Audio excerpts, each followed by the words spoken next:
Selamat datang kembali di channel Pecinta Sepak Bola. Kali ini kita akan membahas buku yang sangat menarik dan penuh wawasan untuk para penggemar sepak bola, Soccernomics karya Simon Kuper dan Stefan S. Buku ini bukan hanya tentang pertandingan sepak bola, tapi lebih ke dalam aspek ekonomi, psikologi, dan statistik yang mempengaruhi hasil akhir di lapangan. Jadi, kalau kalian berpikir sepak bola cuma soal siapa yang mencetak gol, siapa yang punya pemain paling mahal, dan siapa yang punya taktik terbaik di lapangan, buku ini bakal ngebukain banyak hal yang berbeda.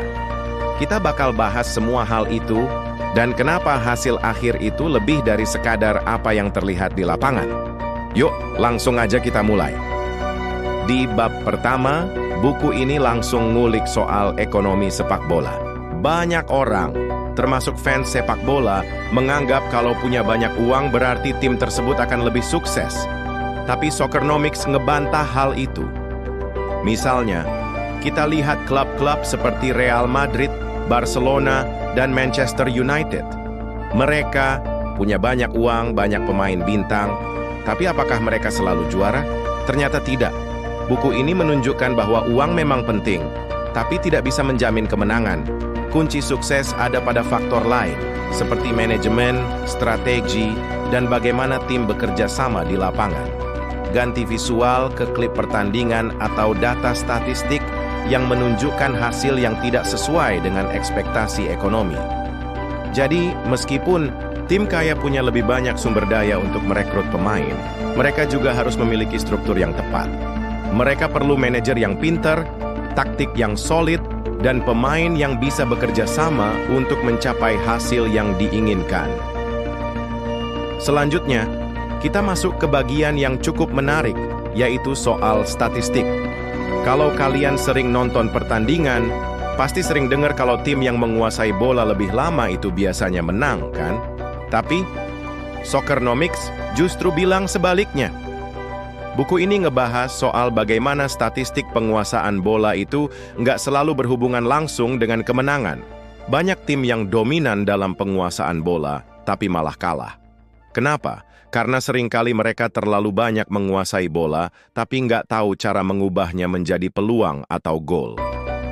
Di sisi lain, tim dengan penguasaan bola lebih sedikit, seperti tim yang bermain cepat dengan serangan balik, seringkali lebih efektif. Mereka memanfaatkan setiap kesempatan untuk menyerang dan mencetak gol.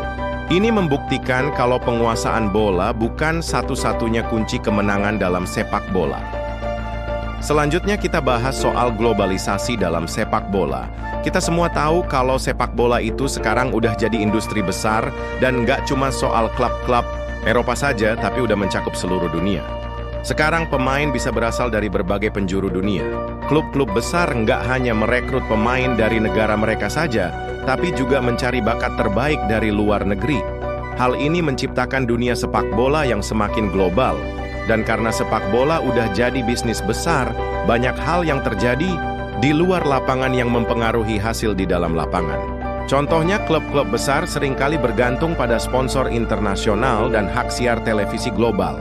Mereka nggak hanya memikirkan kemenangan, tapi juga keuntungan finansial dari seluruh dunia. Jadi, pengaruh uang dan pasar global sangat besar dalam menentukan siapa yang bisa bersaing di level tertinggi. Di bab ini, kita masuk ke topik yang sering kita abaikan dalam sepak bola, yaitu psikologi dan keberuntungan.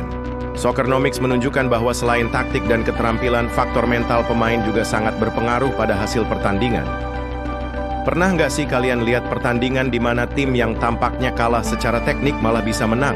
Itu bisa jadi karena mentalitas mereka yang lebih kuat, atau mungkin mereka punya keberuntungan yang berpihak.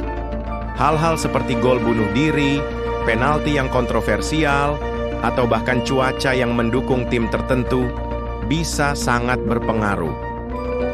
Keberuntungan ini juga terkait dengan bagaimana tim menangani tekanan. Tim yang lebih tenang dan fokus seringkali bisa memanfaatkan peluang yang datang, meskipun mereka nggak punya penguasaan bola atau pemain bintang.